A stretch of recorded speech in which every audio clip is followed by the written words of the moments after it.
What's up, y'all? It's Shuffle, and today's video is on the patch notes coming out for Act 2 of Darkest Dungeon 2, and I got some other stuff I have to talk about too, so it's kind of like a mini halfway channel update as well. So we're going to cover this. I think John is done posting the notes. He was kind of like going on for a few minutes because there's just apparently so much. I haven't scrolled to the bottom yet, but before we even dive into this, so I'm allowed to tell you this. I am a volunteer tester for Darkest Dungeon 2 now. When Red Hook put out the request or whatever in the forums, I applied and they accepted me. So that's pretty cool. But outside of that, what it's going to mean in terms of content and how I maybe react to stuff is going to have to change a little bit. So if I'm not allowed to say what I've tested or like what my impressions are of the tested material. So it's pretty much, I can't talk about anything that's been in private, and that's the NDA. So I'm going to respect that. And it means that some stuff in the future, like prediction videos, if I ever do another one, it's going to be something I have no idea about. So there you go. But I might try and stay away from that for a while. And also, the other thing to note is I may or may not have different reactions to things that are on screen, depending on the nature of what's happening. So I might be a little more kind of questionative or questioning of the audience at that point and say, like, what do you guys think about this? What do you think? Does this look cool? Or what do you think we do here? That kind of stuff, because I don't want to throw my opinion in there because I'm not really allowed to. And then also I don't want to, break NDA and stuff. So I can still have opinions on things that are live. Like if it's public and you guys see it and are playing it, then I can have opinions on that too. It's not that it's going to taint my opinion going one way or the other. It's just I want to be upfront with that, because if you don't know that I've been testing the game and you see my reaction to certain things, you might go, well, okay, he's not like doing this, or I thought he'd be excited or like whatever this way. I don't know. I don't know what the future is going to hold, but just know that that is probably the reason why things may seem a little different at times to you. Doesn't mean I won't criticize Red Hook for some of their decisions.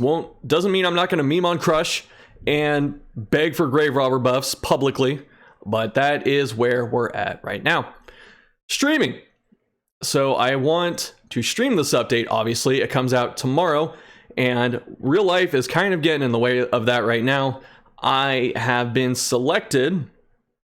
Well, I'm in the process of being selected for jury duty, of all things.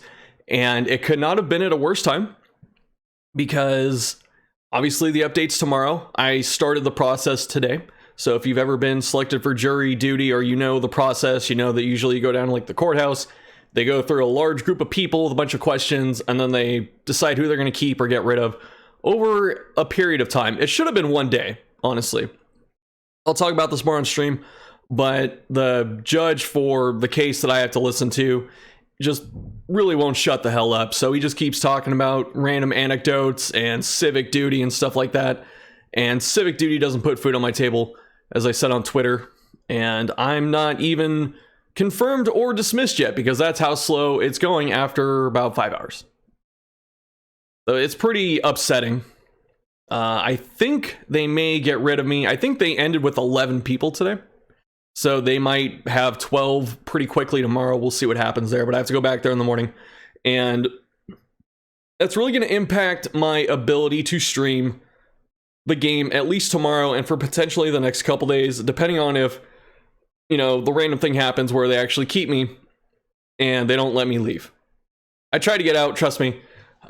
It's harder and then easier depending on what's happening than you think it is. But regardless, if I have to do the entire day, I will stream at about 4:30 PST. That's when I'm going to get home. That's when court's out. And I will stream like 5-6 hours, maybe 8. I might go to like midnight or something my time.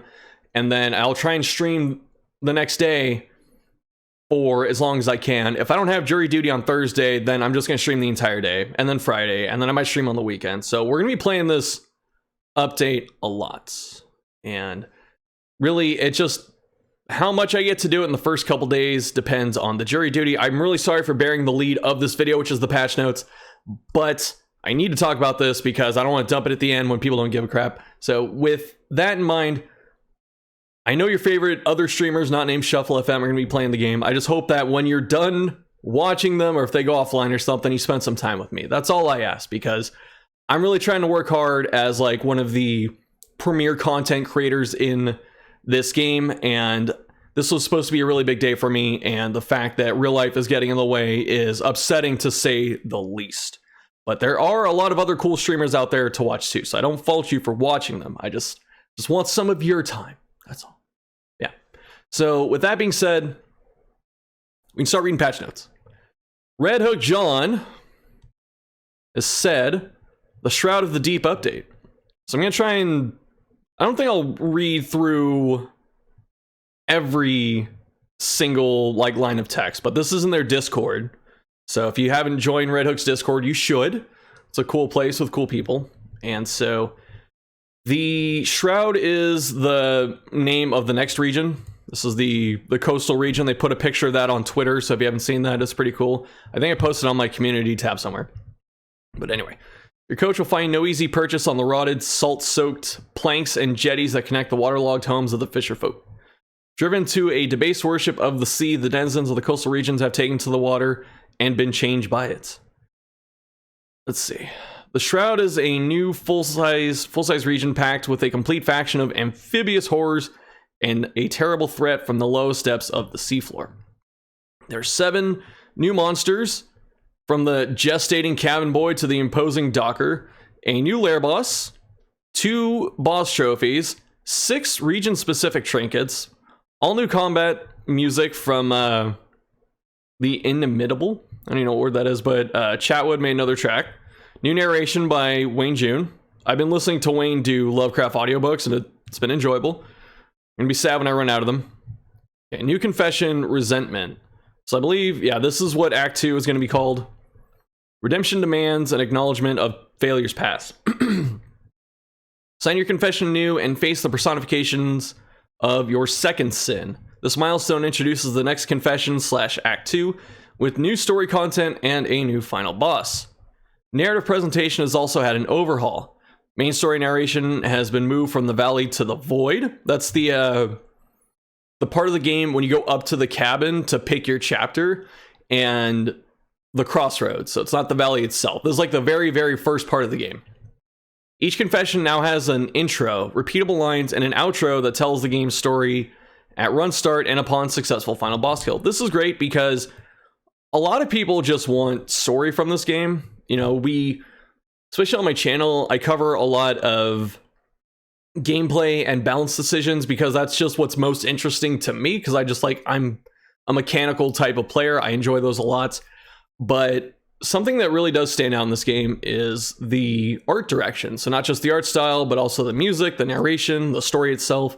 And it's nice to not only get new content to fight like monsters and bosses, but it is cool to see that we're getting more in terms of storytelling. So we'll see how that goes. Art panels have been added to support the main narrative. Not quite sure what that means. Like art panels where? Reformatted the denial narration to match the new presentation. Added the resentment narration and artwork. I think this is the void stuff they're talking about. Okay, that makes sense. Ordained monsters. Monsters now have a chance to spawn as Ordained, which means that they are blessed with extra power by the end boss for that confession and act. The blessing increases the monster's health, damage, speed, and some other stats. These powers vary based on which confession you've signed at the outset of the journey. So whichever act you're picking changes how the Ordained monsters get power-ups. So let's see. I think this is supposed to be an answer to the scaling problem that the game has, because right now all the difficulty is kind of front-loaded in biome 1, region 1, whatever you want to call it, when you have no mastery, no trinkets and stuff. And then when you get through the first region, if you can get like 4 mastery points, 1 or 2 good trinkets, you're in a really good spot. And then when you get through the second region or biome, you just steamroll the rest of the game. And that's because you have so much power and the enemies don't scale to match you. This is going to be at least the first attempt to answer that. So now the monsters will have a scaling system. It's going to be mostly statistical, so more damage, health, speed, and other stats. But, you know, it's cool to see that that is a problem that's being addressed, because it's one problem the game has had since the beginning. When in the first full region, past the valley, so not the valley itself, 10% of the monsters will spawn as Ordained, so I'm assuming 10% chance. Second region, 40% of the monsters can spawn as Ordained. Third, then it's up to 80%. And then lair bosses and corpses will never be Ordained. I wonder why it's corpses specifically. I guess because that way corpses don't get like an HP boost, so that makes sense. Related to the Ordained change, we've lowered base monster HP and damage by 20%. This is kind of nice to see, because honestly, enemies live way too long in Biome 1. Like, you have to hit them 3 times and stuff like that to kill them, and it's just a slug. So this is a good change in my opinion. Thus, monsters should be a little easier than before when you are in the first region, and by the third full region, they should be mostly harder than before. So this is good. At least that's how I feel about it. I do like the more traditional power scaling. Goals features to establish power scaling and threat escalation as you approach the mountain, while also slightly lowering Region 1 difficulty so it's easier to get your expedition started. I like this because one of the issues that players have talked about is having attachment to their heroes, and getting, you know, dunked on in your like 4th fight in Region 1 doesn't really get you connected to your characters because you haven't played with them for that long. Whereas having a really good run and then dying to some really nasty fight mesh in Region 3 is probably going to stick with you a bit more because you had some good stuff, right? You have better characters, some trinkets, might have your favorite hero path like Night Sworn, Grave Robber, and now it is gone. So I don't know if that's going to answer that question, but that's how I initially feel just reading that. Food redesign. The function of food has been redesigned. Before, food was used primarily to heal HP at the inn. Now, HP is always fully healed when arriving at the inn.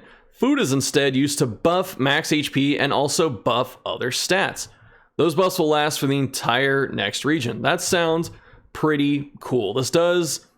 oh my god, dying. I'm sorry. But this does help make it so that food doesn't feel probably as worthless, because if you're like me, you're just throwing away stacks of bread as you're driving, and it just, you know, feels like crap because, you know, who needs the food? But now being able to use food as a buff makes it more appealing, or at least that's the hope. Each hero can only eat 1 meal, so they can consume 1 food item at each inn. So you have to choose your best food item to feed them. So they're probably, it said where, and they buff other stats. So you get to pretty much, it sounds like you're picking whichever food is going to be the best for that hero going into the next region. So there's some picking involved, and it's sounding like it's going to be a thing that rewards player knowledge, so you understand what the region is going to hold, and that is pretty cool. Anytime you reward player knowledge, that is a good thing to me. Exception being the roast pig. You can always add roast pig feast on top of everything else. All right, that's cool because the pig is probably the best food item, and you don't have to worry about that. Hero base HP has been lowered by 10% across the board. So, to adjust for food being used. The worst food item is buffs 10%. This is probably slime mold, if I had to guess. So, eat your food. It's the moral or the lesson of this story. Driving. A comprehensive look at Stagecoach experience driving, route selection, preparation will be the focus of an upcoming milestone. Was this on the roadmap? I don't know if it was. Or maybe they're adding it. I'm not sure. Meanwhile, crack the whip. Stagecoach speed now increases once you are clear of intersection and nodes, reducing travel time between nodes. Thank goodness, dude. Because the runs take too long. It's not that the music's not good. It's not that the art's not fantastic. It's not that the battles aren't fun. It's that from point A to B, doing this, 15 times or however many nodes are in a region, it takes a long time. So shortening that without having to download Cheat Engine is nice. So I hope people like this. I think I'm going to really enjoy this because usually when I play the game, I just sit down and try and beat it. Like I sit down and play it through. And having some of that time given back to me with a faster wagon is helpful. Visual improvements to many nodes. I'm not sure what that means. I mean, that's just very vague and abstract. Adjusted road object loot table. Slightly bigger chance overall. More relic than anything else. So running over speed bumps gets you more money, which is fine. Infernal Torch can no longer be swapped between open Stagecoach slots. Once equipped in a slot, it's locked until the run is over. I don't know anyone who did this. I mean, someone must have if they patched it out, but I've never heard of this being a thing. And I've been playing Infernal for like 4 months, so I don't know. Whatever. Maybe it's some hidden tech that I don't get to do now. Resistance encounters. They'll give parties with less than 4 heroes new options for buffed engage and avoid choices. Okay. Fix several small errors related to effects and glyphs. So this is so you don't get like stuck and snowballed when you like, let's say you fight a lair boss and someone dies. It can happen, it's a lair boss. And then you go to the next node or like a couple nodes down or something like that, and then it's a resist encounter and you have to fight it. That's usually when the run is over. Unless you have a really strong team and someone and like the least important person died, usually this is the end of your run if you fight a really nasty fight. So it looks like they're trying to make it so you have a chance and you have more reason, more reason to go on to the next inn and pick up a 4th person. So it's a good change. Assist encounters are now split into 3 variants and have new loot tables as appropriate. Standard. Party receives flame primarily. Combat. They get combat related supply items or provisions. Okay. I never really noticed how much the assistance encounters changed. It always just felt like it was either money, it was either plus torch, minus torch, or like leave. I never really noticed the rest of it, so maybe I'll notice this. Academic study encounters. New avoid options for stressed heroes. Okay. New low relic, low inventory interact options for the greedy heroes. What? I'm not sure what that means. Fix Shambler altar issue. Is this Shambler not spawning?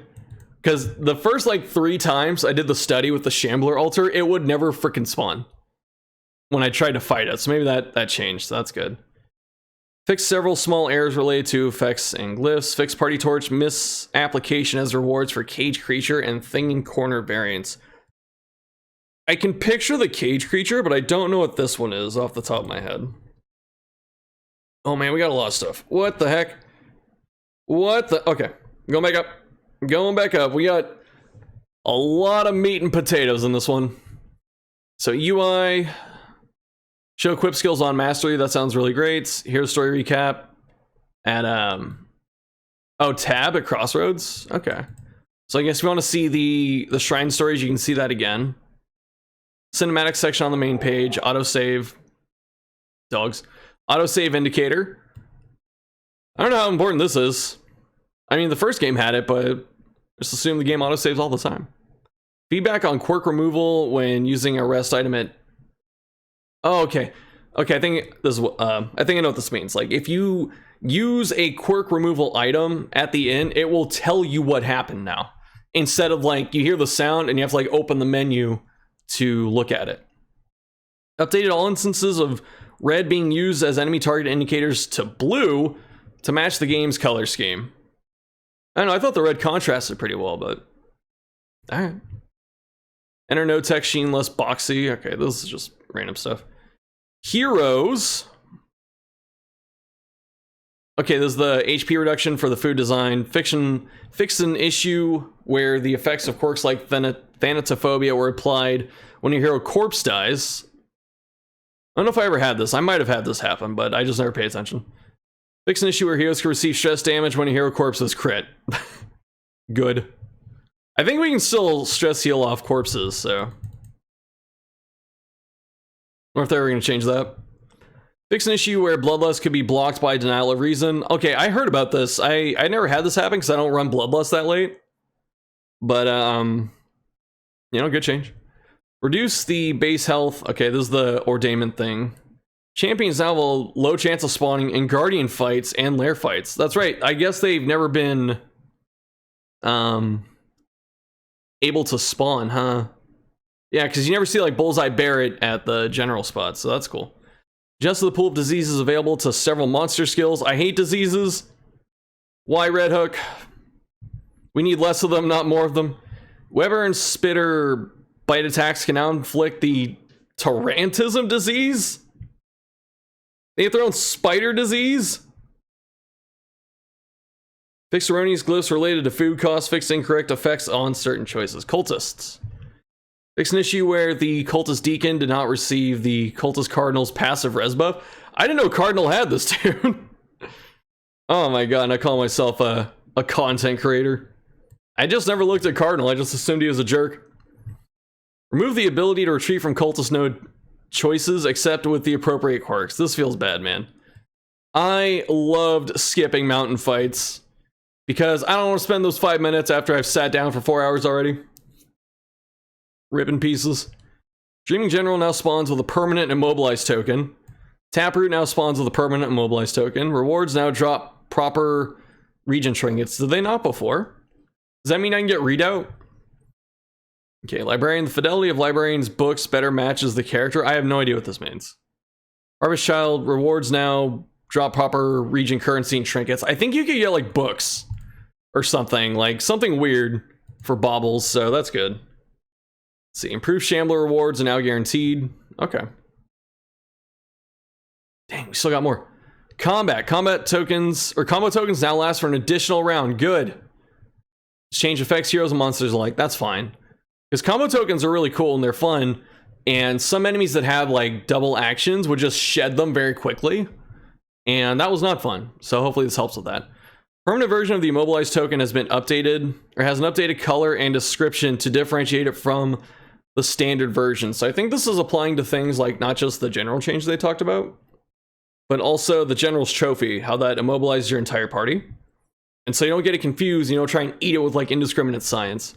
Sorry, I desperately needed some water, but Punch Drunk stun can no longer trigger off dot damage. Thank you.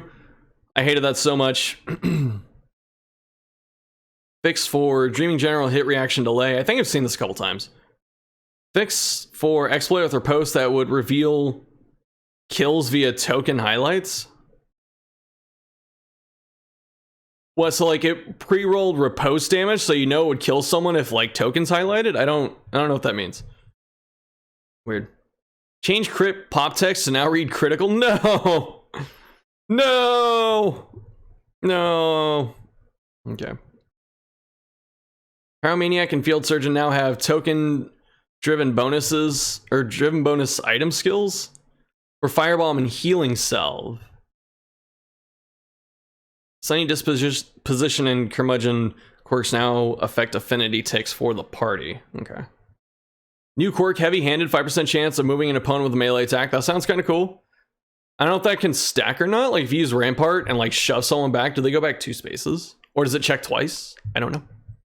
But that's cool. Alright. I'll see what the spider disease is. Chance for forced move? No.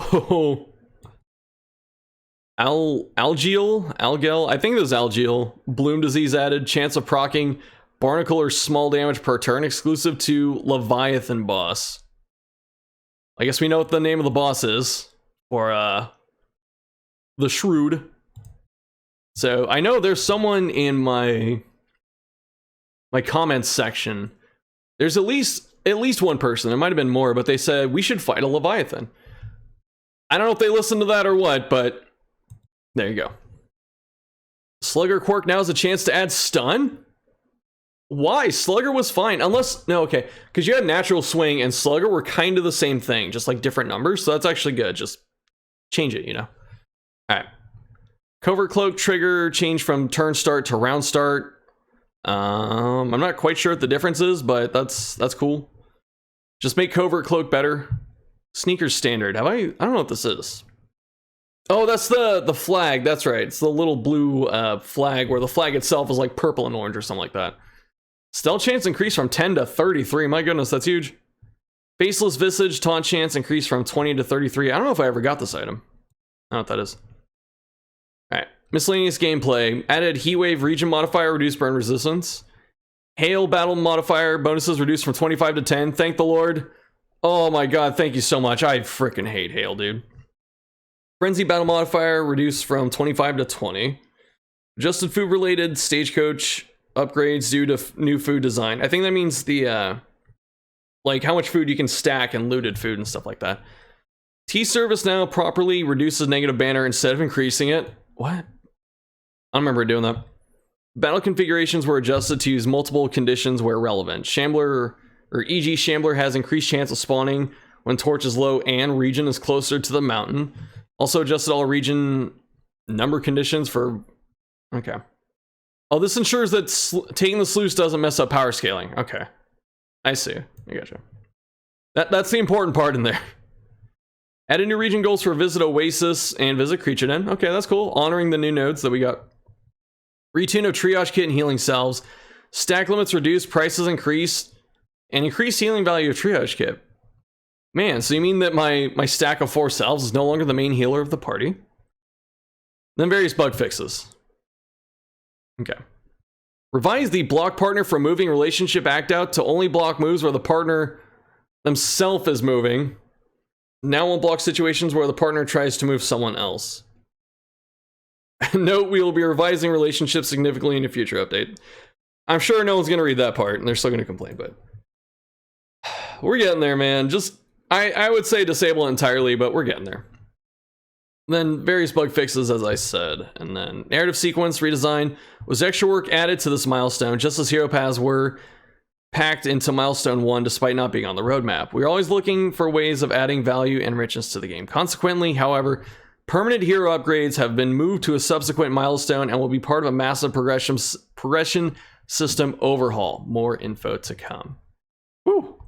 That's a lot. This is a big update. I'm excited. I hope y'all are excited. This looks great.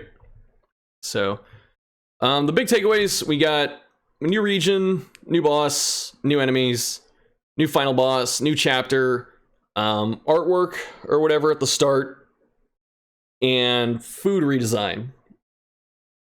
Pretty good stuff. So we'll see how it all plays out. We'll see what the fans and the players say about that. If you have any opinions on it before playing it, drop them below in this video in the comment section. And if you want to talk about it live, come watch me on Twitch. I'll put that link in the box too. Please follow preemptively if you want to watch. I will post a YouTube notification when I'm going live, and then I also ping Discord. So if any of those avenues seem appealing to you, pick that one. And otherwise, yeah, I will try and stream hopefully before 4 p.m. tomorrow. Again, I'm pretty pissed off about the jury duty thing. You know, I might get lucky and they might pick jurors before they get to me because I'm not in the first 18 or whatever. So we'll see what happens there. And yes, I am now, or currently at least, a Darkest Dungeon 2 tester. So if I seem evasive about certain things, or I don't give like a direct answer or whatever, if I just seem off when I'm talking about something game related, assume it's that, and my brain that can't do 2 things at once is trying very hard to navigate the NDA and still produce content. Yeah. Okay. That's it for this one. Thanks for watching. Hope you enjoyed it, and I'll see you next time.